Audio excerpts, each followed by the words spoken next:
correct. It's kind of like the VMA Awards or something like that. It's a huge popularity contest. Yes. Like you're just doing the popularity contest. Exactly what VH minus fan involvement. Yeah. So exactly what they do. Okay, so instead of fan involvement, it's replace that with the other players from different teams that are not as popular.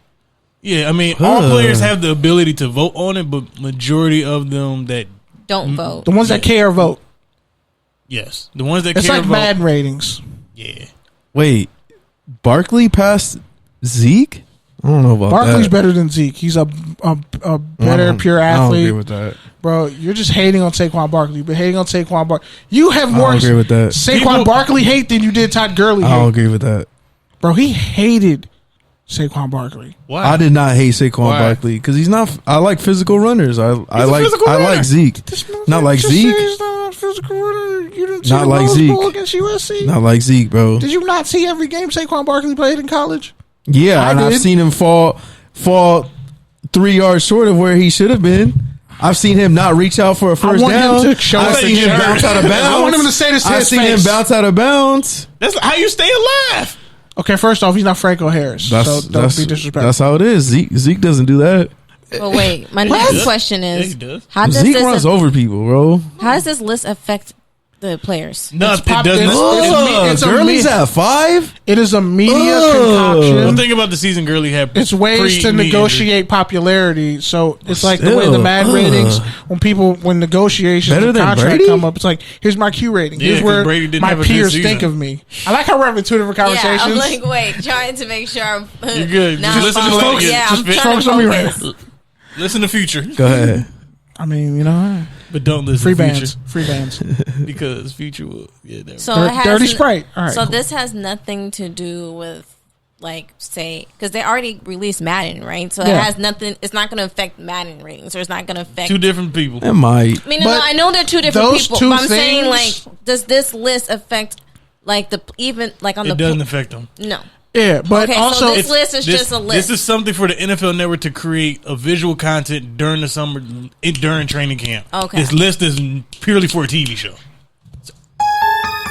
That's all exactly it is. That. All right, and on that they note, created a TV show from this shit. On that note, let's move on. Okay. Literally everyone does it. It's like a way to, when you're negotiating, like, this is my Q rating in the public. This is what people think of me. It's kind of just like it's the nice, clean way for any NFL player that makes this damn list to take public this shit figures to a GM and be like, dog. Negotiations, bro. You see my Madden rating? Like, you see how popular I am in the community? You will get laughed I'm about. a star. You would get laughed about the room. But if you're number one if you're voted by your peers number one player in the NFL time after time after time, you're not going to use that to your advantage? No. Oh, I see. If gatekeepers in the media are saying, "Yo, this person is voted best person in the media," the media savvy, they got a great smile. It's like the music industry. Like Lil Nas X is still hanging around. Right. But this ain't the NBA where that shit matters. That's true. It don't. It kind of matters. Not really. Stars intertwine all the time. I mean, they interchange all the time. I'm talking for the purpose of Q ratings and popularity and marketing. Most people don't even know who half the NFL players are. Nobody cares about that. There's 10 players. You know who Odell is? Right, because he's on TV commercials. And he's voted on by his peers. And he does things that trigger a media response and are very, if the Good News radio station and Good News Sports did the same damn rating system and you was he would care. And you was voting, he would care. Right, if I wasn't voted in the list, he would care. I'm rumbling with all of y'all. I wouldn't care. I'm fighting everyone. He would definitely care, bro. He would probably be the only one who would care. You didn't mention me. I think he would be the only one who would care. You know what though? But if he was voted like top 3, he would take that shit on every social media platform. Yes, and be like, yes, he put that shit on his resume. I'm not on his LinkedIn. On his LinkedIn. He was like, dog, I have voted top 3 best personalities on the Good News radio station as voted on by my peers. He would use I'm that top as 3 and I'm not 3 out of 10. 3 out of 10. That's what I'm saying. But like, we do that in job. Think about it. We do that when we go on job interviews and you're trying to market and pitch yourself to somebody. It's just a way. This whole I list. don't do that shit. You don't do it, but I'm saying so people long look story about it. And short, think it's one extra. But they don't even get a trophy to for this. add onto their resume. But you know who did get a trophy? Steve Spurrier and his team in that league that went belly up. the Alliance football, they got their trophy because they were 9-1 and nobody else was close. They finally got their rings. So shout out to Steve Spurrier. But back to what you were saying. Yes, it's pretty much just some stuff that you use, just fodder, media fodder. Okay. To just get your Q rating up. Okay. Anyways, advertising agencies love stuff like this. On that note, we're getting to TDT at the movies. This is where you come in, Kenny. Even though you've been talking this whole fucking show, haven't shut the fuck up. Oh damn! I had two at the same time. Dude gets used to being solo for 2 weeks and he's just on one. All right, man. So I'm top 3 and I'm you not shared something 3. this week. Oh man, you made it out to the Marshawn Lynch official documentary. It took like 4 years to make.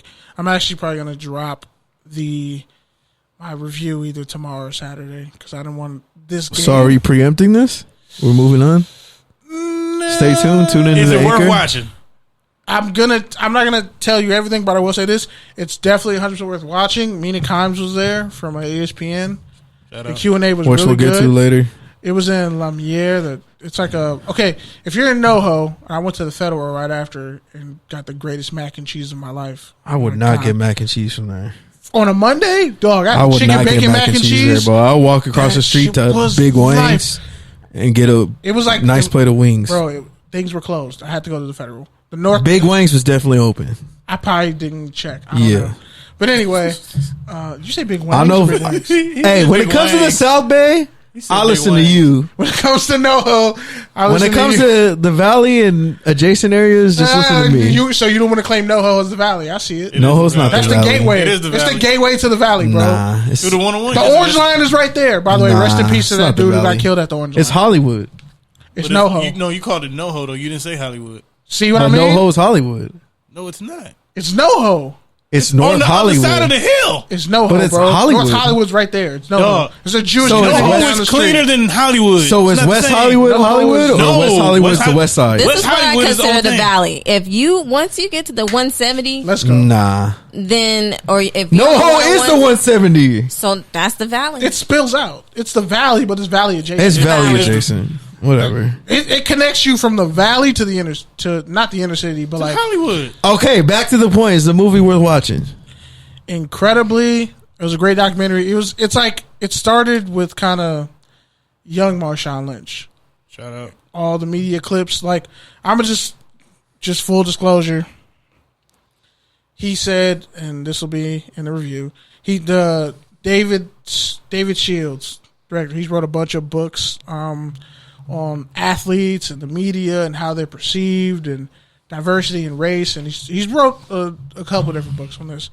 So you can Google that in your spare time. But how he did it, he had 750 total clips of media, like press conference clips, all that stuff. 750 total. He said, we were all asking because we were wondering, how did you get this cleared? Like, is there a fair use problem here? Because you use just a bunch of footage, archival footage. Yeah. Isn't yours. And he had interviews with Marshawn Lynch's head coach and he had his mom in it. But he's like, yeah, I had a great fair use attorney walking me through all the steps. And the key is to use the smallest amount possible. For all y'all who want to understand what fair use is, you're getting a school lesson right now.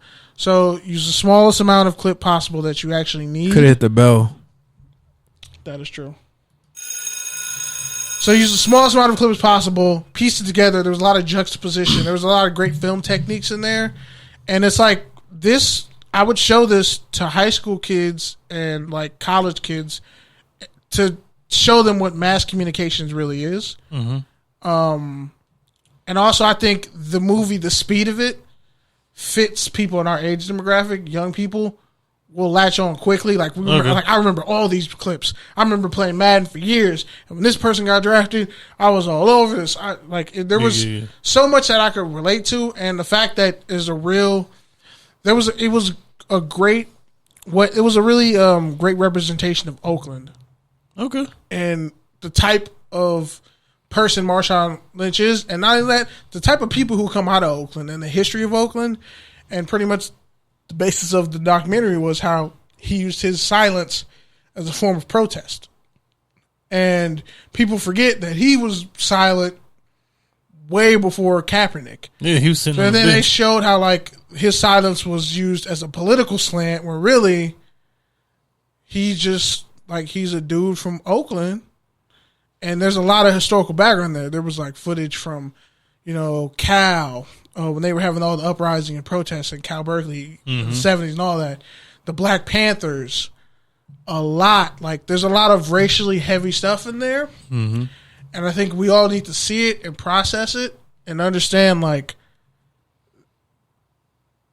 It's almost I contribute to like when you're watching film. Let's say you're playing football or basketball, whatever.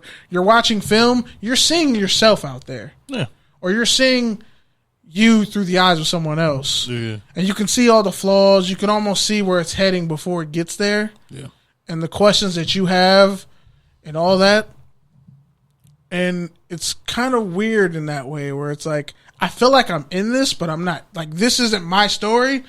But it's my story. Like, I'm one of these people. And but there's also a slant to where the media, there's some stereotypes at play that kind of shows like how the media treats athletes and how it's broken down along racial lines. And it's almost like if I were showing this as like a litmus test, like, are you racist? Or are you ignorant of the role that athletes play in the media and what media's role is in media? Are you ignorant to certain things? And depending on how you would answer it, this would be like a study guide that I would have someone like, make sure you watch this. And I want you to see, okay, you have your opinion on athletes and this as a fan. Boom, here's this clip. Oh, so that's what you think? Man, I just hope this movie moves faster than your review. I think it was about 2 hours. First off, you uncultured swine. They should have never gave you money. Yes. Dave Chappelle was right. They should have never gave you niggas money. So basically what you're saying is because you're from Oakland, you love Marshawn Lynch, you love the movie. No. I'm saying I connected to it in a way because it was based around him, the person. I mean, like, and again, full disclosure, David wanted Marshawn to be a part of it. He said no, but I'm not going to impede you in any way possible. You can do the film. And the way it was done was like really honest and professionally done to where it wasn't disrespectful to his legacy. Didn't take anything he said out of context. In fact, it felt like a cultural commentary, kind of something that we do on this podcast. Like it felt like a tangent on culture and athletes and how, like, imagine if you were faced with the same stupid ass question 100 different ways over and over again, and then the media makes a monster out of you when you're really not. So it's like whatever you say, it doesn't help you. It doesn't help you because you're only going to be hurt by it. Like, there are some things in here that I know would have triggered Pete. Like his head would explode, and he'd be like, "I remember this moment. I was here for this." Like if this documentary was done, this film was done the same way, but Michael Vick was in it, and then we took all the media surrounding it and the political climate at the time of the country and all that, and we put it into one documentary. Like it would be crazy because he even said it at one point. He's like, I wouldn't expect ESPN to pick this up and put it on 30 for 30 because a lot of the clips are ESPN clips, and it almost paints them in a bad light. Them, yeah. Like it puts up a mirror to the media's face, and it's not a pretty picture. But it's an honest picture. I will say that it doesn't take sides. It just shows you. So I got a question for you. Yeah. For those of us that are really intrigued on watching this, how can we find it?